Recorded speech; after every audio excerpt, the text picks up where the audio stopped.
To name carboxylic acids, you need to find the longest carbon chain that contains the carboxyl group. And that's going to be your parent chain name. You just need to make sure that you change the ending to oic acid for your parent chain. Make sure you list substituents as you normally would, but you must count your carbon at carboxyl group as carbon number 1. So we'll start off with something simple, nothing with substituents just yet. Here we have a carboxylic acid. We know that because of the OH here. We have 1, 2, 3. So this is carbon number 1, 2, 3. So this is an acid that has 3 carbons. So propane, we change the ending to propanoic,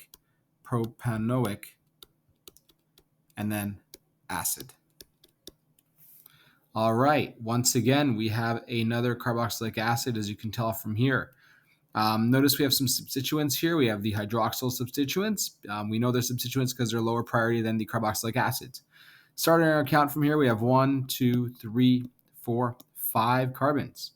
So our substituents are in carbon number 3 and 4.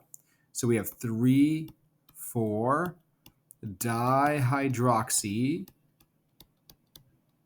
and then we have 5 carbon chains, so pentane, pentanoic acid.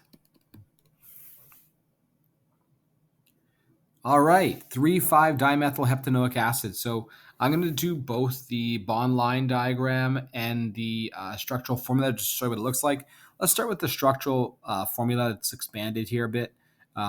Condensed structural formula.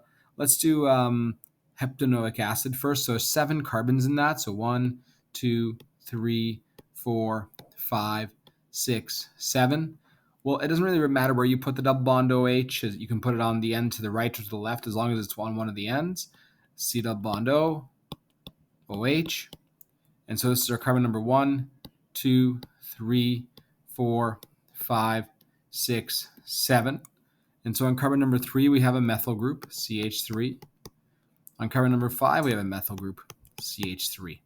Now you can go in and populate the rest with your hydrogens as needed. So H2, H, H2, H, H2, and there we have it. That is our 3,5-dimethylheptanoic acid. If you want to do a bond line diagram, so 1, 2, 3, 4, 5, 6, 7, put your double bond O here, put your OH over here. This is carbon number 1, 2, 3, 4, 5, 6, 7. On carbon 3 and 5, we have our methyls. And it's the same molecule. I just drew it just with the methyl groups pointing down. That's okay. Single bonds can rotate, so that's allowed.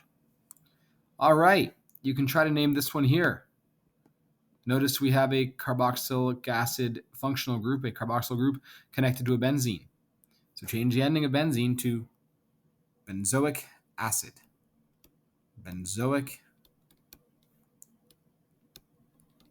acid.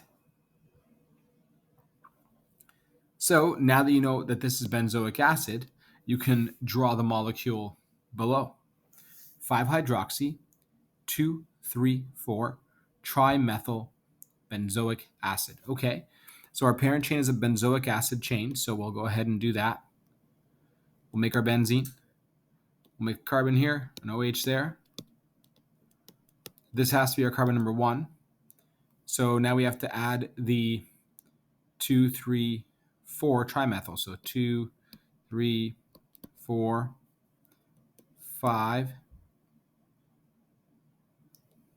6. So 2, 3, 4, and then 5-hydroxy. And this would be our molecule in the end, where we have our benzoic acid and then our substituents written down afterwards in their proper spots based on the name of the molecule provided here. So next, what we're going to do is we're going to name some more complex molecules. You can try these out, these two at the bottom here. and see if you're on the right track when you unpause the video. Let's start with this one over here. This one's not too bad. We have a carboxylic acid, but notice there's a double bond here. So let's see if you can try to figure out, put some rules together and see if you can get the name. So if I were doing this, I'd count this as 1, 2, 3, 4, 5, 6, 7, 8.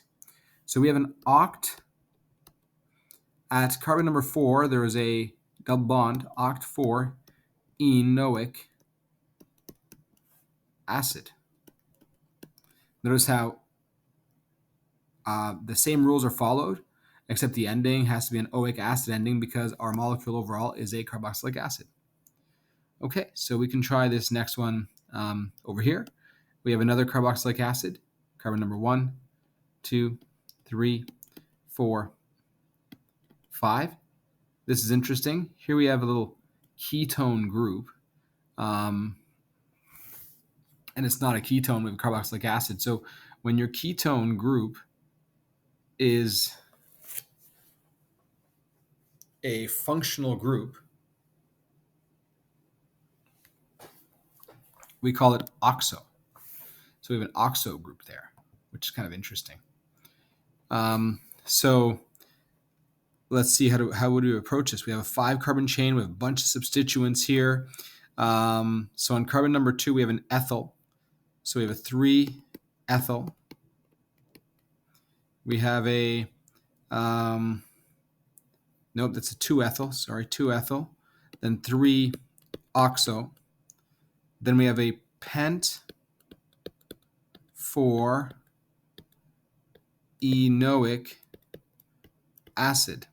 And that's because we have at carbon number 4 our double bond starting, and then oic acid would be the ending of the carboxylic acid carboxyl group there.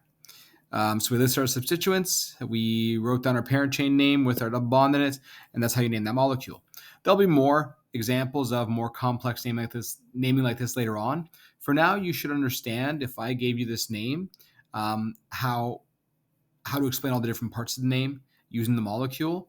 And with a bit more practice, you'll be able to go the other way around, where you can be given the structure and actually figure out the name. So in the next video, we're going to take a look at esters. We're going to learn about what esters are, and then afterwards, we're going to go and take a look at how to name esters.